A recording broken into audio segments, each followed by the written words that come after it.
Okay, Earth Science Time. Today we're talking about something mysteriously already written up here called categories of minerals. Yesterday we talked about what minerals are in general, and there were criteria of minerals, and we talked about the properties that minerals can exhibit. But today we're talking about the broad categories of minerals, and the two broad categories I want to talk to you about primarily are silicates and non-silicates.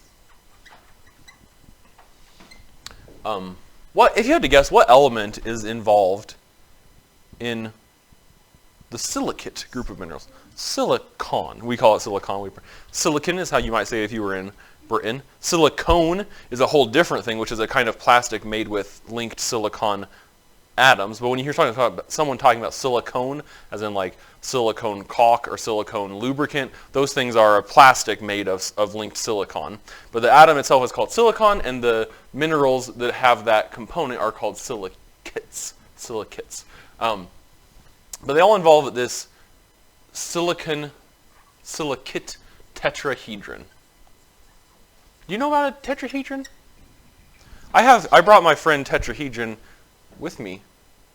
I'm going to hold it up so that you can see it in the future. Can you all see it in real life too? This is a three-dimensional shape, homie. Can you see how many dimensions it has? 3 dimensions. The reason I have this special little model is because you can draw it. In fact, I was going to draw it. It's a silicon atom, which is the black one in the middle here. And it is linked to 4. We usually draw it like this. Oxygen atoms. 4 oxygen atoms. And we usually draw it with one dotted line, which means that it's like at a separate angle from the others.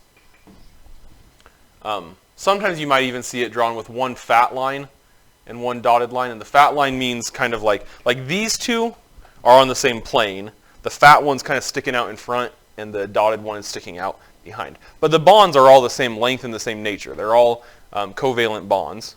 It's just that sometimes we draw it this way to show that it's in 3 dimensions. But I have a 3-dimensional one here too. Here, catch. That was really poor reaction time on some people's part. But you can pass that around. What's the black one represent? Silicon. Silicon, you might say, silicon or silicon.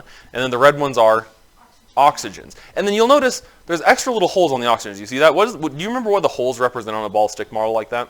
You can add more to it. Yes, but what do they represent? Each add more represents bonding. So what do the holes probably represent? What's responsible for bonding? Yes, but what subatomic particle is responsible for bonding? Well, there's only 3 subatomic particles. Which one's responsible for bonding? No, that's not the one responsible for bonding. Electrons. The little hole represents that there could be another bond formed there. It's another unbonded electron. And what that means is that the formula for this, it's a polyatomic ion, and its formula is SiO4 4-. Because each of these oxygens can also bond with another thing. So the individual unit of a silicate tetrahedron, this is the silicate polyatomic ion, by the way. Yeah, this is the silicate polyatomic ion, which actually is not, God bless you, on the list of polyatomic ions I give you in chemistry, but it is a polyatomic ion. And each of these oxygens can then, guess what it usually bonds to? Just guess. No? There's going to be another bond here. Each one of these can bond to another thing, and what probably is that other thing it bonds to? Another silicate, which is part of another silicate tetrahedron, etc. And it forms what's it called? A pattern of atoms is called from yesterday. It's called a pattern. It's a yeah, it's an atomic arrangement, but that's not what I'm looking for. It's a crystal. It's a crystal. It forms a crystalline structure, which is why this category of minerals forms this as their crystalline structure. And there are different types. There are phyllosilicates, which form this structure, but in like leaves. The phyllo there means leaves. It forms it in sheets. I was going to say asbestos, but I don't think that's one. There are others probably that I'm trying to think of. One, there's just phyllosilicates. No, there are chain silicates, but I'm trying to remember the name of that. It has a better name. Maybe orthosilicates, don't write that down, but chain silicates. This one's like asbestos, where they just form long chains, which in asbestos makes it have a needle structure. And those needles get in your lung and they poke your DNA physically, and that gives you mesothelioma, which is a kind of cancer. There are chain silicates. There are probably other kinds. Ring silicates, I think, is one. I can't think of any examples of that one. And then there are etc. Do your own research. That means I didn't look this up ahead of time, but I should remember this. In fact, this is the first year I haven't remembered the other kinds. Hold on. Stand by for... This is not the physical one, but this is the geology book I learned geology from when I was in geology. And I know it's in here because I had to do a report on this, but it's gonna take me 9 years to find it, and we only got 8 years left of class.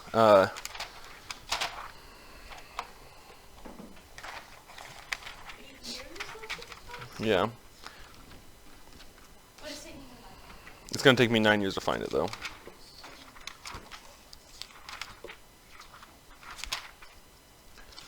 Here are non-silicates. We're getting really close. Here are silicates. Here we go. Okay, it doesn't actually say the names. It calls them framework silicates, double chain, single plane, independent tetrahedra, and sheet silicates. So we have phyllosilicates. I wish it would give me the fancy names. I really thought it did, but phyllosilicates are called sheet silicates. They form, let me show you this picture because you can't see it. What does each little triangle in this drawing represent, probably? The what do we call it? It has a special name. Tetrahedron? Yeah, the silica tetrahedron. So we have here independent ones. This would just be they're kind of randomly arranged, more or less amorphous. The example it gives is olivine. Single chain, like asbestos. This forms a long old chain of them, but it ends up being a needle in real life. Double chains, sheets, and then frameworks. And quartz. Where's Kendall Victory's piece of quartz that she brought with her to class today? Okay, well she had one, and I was going to show you that, but then she took it away. But quartz is an example of a silicate. We'll talk more about kind of the properties of silicates when we talk about igneous rocks, because it does come up again. Remember felsic, which stands for feldspar and the silicates. But some examples of silicates are things like quartz, feldspar, mica. There are lots of others, but their building block is the silicates. And they primarily differ. They do have some chemical components that are different, like for instance, rose quartz would have some iron in it. I think amethyst has some purple, you know the element purple. No, I think it's chromium. But they all have some impurities, but what primarily differentiates the different silicate minerals are their structure. The phyllosilicates, the chain silicates, ring silicates, etc. And that's their structure. The arrangement of the tetrahedra is what differentiates the kinds of silicates. But they all have the tetrahedron as their fundamental building block. Sometimes the tetrahedron can be interspersed with things like this oxygen might bond with a copper. Maybe there's just some random other elements in there, and that's what determines usually the color of the silicate minerals, some impurities. What about non-silicates? Are there minerals that are made not with silicates at all? Yeah, of course. We call them non-silicates. What are some examples, do you think?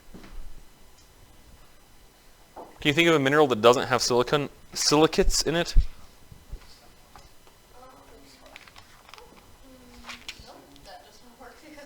Well, you could probably think of one. For one thing, we have native elements. Native elements. Like if you just find a lump of gold on the ground or a lump of iron on the ground, that's a native element. That's just the plain old element arranged as a crystal. So it's still a mineral, but it's just an element. There are also sulfides, like what